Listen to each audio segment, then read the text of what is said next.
दोस्तों, कल्पना कीजिए एक लड़का जो स्क्रीन पर हीरो बनके करोड़ों दिल जीतता है, आज तमिलनाडु की राजनीति का सबसे बड़ा चेहरा बन चुका है। थलापति विजय पर्दे का कमांडो अब असली कमांडो बन चुका है। क्या था उसका सफर, आइए जानते हैं। नमस्कार, आप देख रहे हैं राजीव टाइम्स। मैं हूं आपके साथ अपूर्वा दर और आज मैं उस व्यक्ति की कहानी आपको बताने जा रही हूं जिसने तमिलनाडु की राजनीति ही बदल दी। एक ऐसा स्टार जिसकी फिल्म रिलीज होती तो थिएटर में त्योहार मनता और उसके पोस्टर पर लोग दूध चढ़ाते और उसकी फिल्म को और उसे भी सेलिब्रेट करते। अब वही विजय तमिलनाडु की राजनीति का सबसे बड़ा चेहरा बनके सामने आया है। 22 जून 1974 को चेन्नई में जन्मे जोसेफ विजय चंद्रशेखर, पिता एस ए चंद्रशेखर पेशे से डायरेक्टर थे और मां गायिका थी। घर में सिनेमा का माहौल तो उन्होंने बचपन से ही झेला है। और बात करें विजय की बचपन की तो उनकी छोटी बहन विद्या जो कम उम्र में गुजर गई थी, इसी के चलते उन्होंने अपने परिवार का जिम्मा खुद ले लिया और इसी तरीके से वे इतने मजबूत बनके सबके सामने आए हैं। विजय ने बहुत ही छोटी उम्र में फिल्म में काम करना शुरू कर दिया था, लेकिन बतौर लीड एक्टर उनकी शुरुआत आसान नहीं रही है।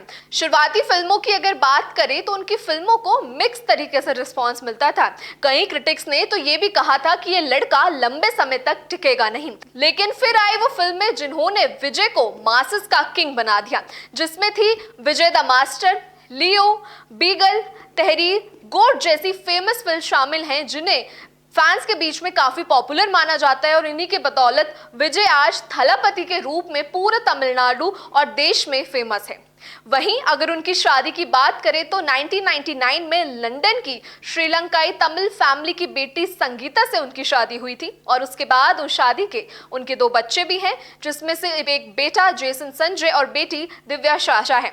उनका परिवार हमेशा से ही प्राइवेट रहा है। उनकी फिल्म की बात करें तो अक्सर कॉमन मैन की लड़ाई दिखाई जाती थी। गरीबों के अगेंस्ट जो सिस्टम भ्रष्टाचार कर रहा है उसके विरोध में जो एक्टर थे वो खड़े होकर लड़ाई करते थे और युवाओं को मोटिवेट करते हुए भी नजर आते थे। वहीं यही इमेज इस चुनाव में सबसे हेल्पफुल रही है उनके लिए। इसी इमेज के बतौर जो रियल लाइफ में उन्होंने एज अ पॉलिटिशियन अपनी इमेज सेट की है, वो कहीं ना कहीं उनके फिल्मी किरदार के अराउंड ही घूमती हुई नजर आई है। इसी ताकत के भरोसे विजय ने 2024 में 2 फरवरी को TVK यानी तेलुगम वेत्री कजांगम अपनी पार्टी की घोषणा की।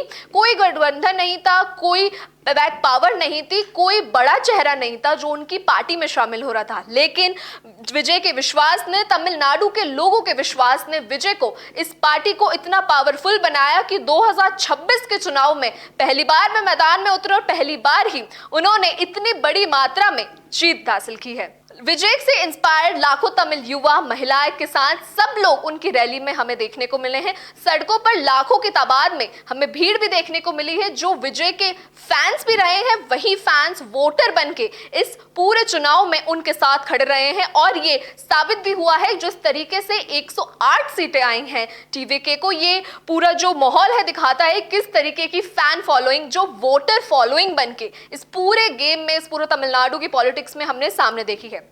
तमिलनाडु की बात करें तो तमिलनाडु में सिनेमा और पॉलिटिक्स का रिश्ता तो काफी पुराना है। बात करें MGR से लेके जयललिता और करुणानिधि की तो सभी सितारे फिल्मों से होते हुए राजनीति में आए हैं और इनके सफर हम सब ने देखे हैं कि कितने मजबूती से इन्होंने तमिलनाडु की राजनीति पे अपना राज किया है।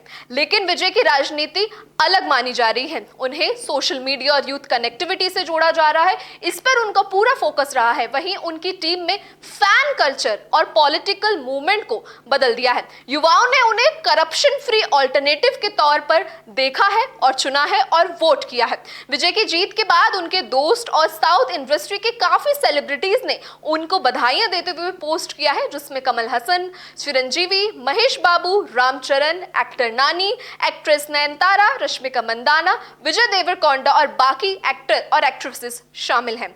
वहीं उनकी करीबी को स्टार त्रिशा कृष्णन तो उनके घर पे जाकर के उन्हें खास बधाइयां देती हुई भी दिखी है। विजय की कहानी सिर्फ एक व्यक्ति की कहानी नहीं है, ये लाखों सपनों की कहानी है, पर्दे से संसद तक की कहानी है, थलापति से मुख्यमंत्री बनने तक की कहानी है।